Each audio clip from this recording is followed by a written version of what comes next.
الحمد لله نحمده ونستعينه ونستغفره ونعوذ بالله من شرور أنفسنا ومن سيئات أعمالنا من يهده الله فلا مضل له ومن يضلله فلا هادي له ونشهد أن لا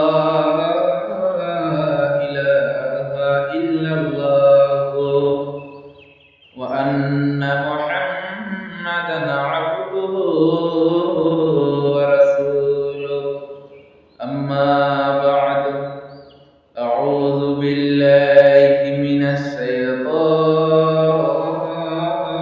الرجيم كلكم راع وكلكم مسؤول عن رعيته নবী আমার বললেন, ওরে পৃথিবীর মানুষ শুনে নাও, কুল্লুকুম রাঈন,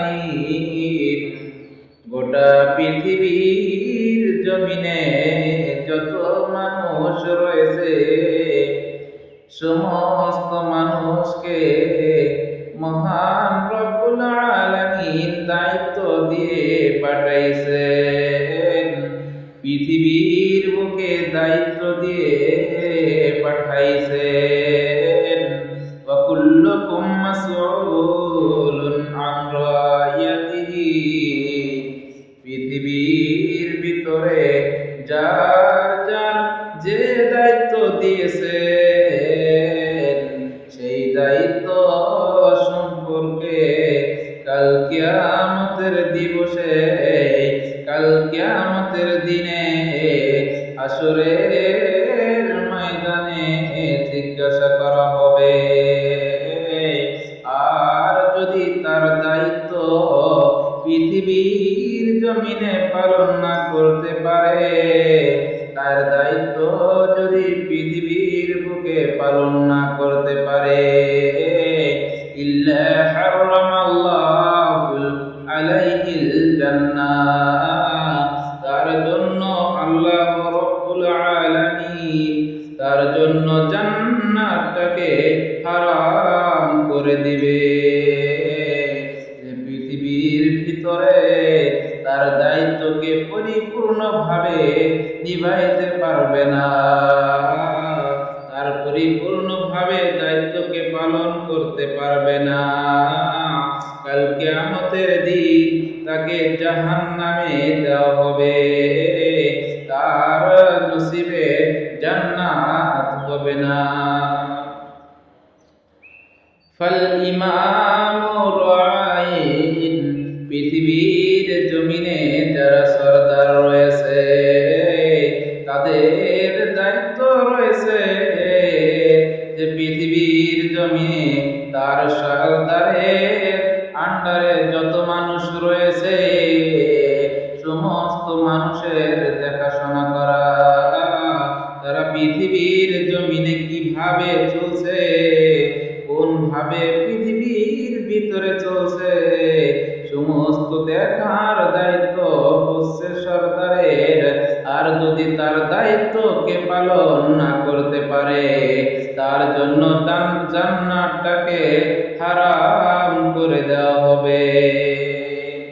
তার দায়িত্ব রয়েছে পৃথিবীর জমিনে কোনো ব্যক্তি যদি তার সেই সরদারের আন্ডারে যত মানুষ রয়েছে, তার সমাজে যত মানুষ রয়েছে তার সরদার, সেই সরদারের দায়িত্ব রয়েছে যদি কোনো খারাপ কাজ করে তাকে খারাপ কাজ থেকে দূরে সরে নিয়ে আসতে হবে, তাকে ভালো কাজের দিকে আদেশ করতে হবে, তাকে সালাত আদায় করার জন্য বলতে হবে, তাকে যত খারাপ কাজ রয়েছে সমস্ত খারাপ কাজ থেকে বিরত থাকার জন্য বলতে হবে।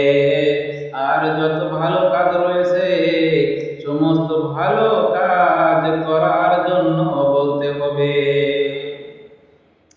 তারপর দ্বিতীয় নাম্বার বলেছেন, পৃথিবীর জমিনে যত মানুষ রয়েছে সমস্ত মানুষের দায়িত্ব রয়েছে, সমস্ত মানুষকে দায়িত্বশীল বানিয়ে পাঠানো হয়েছে। গোটা পৃথিবীর জমিনে যত মানুষ রয়েছে সমস্ত মানুষের দায়িত্ব রয়েছে তার আত্মীয় স্বজন সম্পর্কে। তারা যদি পৃথিবীর জমিনে যদি বেহায়া অবস্থায় চলে, তাকে সে বেহায়া অবস্থা থেকে তাকে মানা করতে হবে, তাকে তার থেকে দূরে সরে নিয়ে আসতে হবে।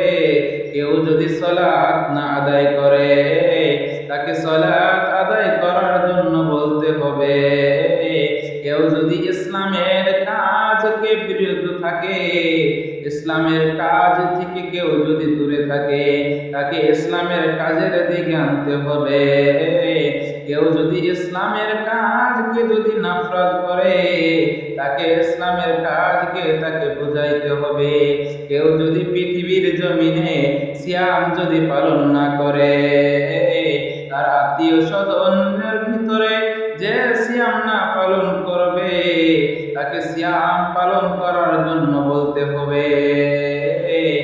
আর এমন করে যত কাজ রয়েছে সমস্ত ভালো কাজের জন্য আদেশ করতে হবে।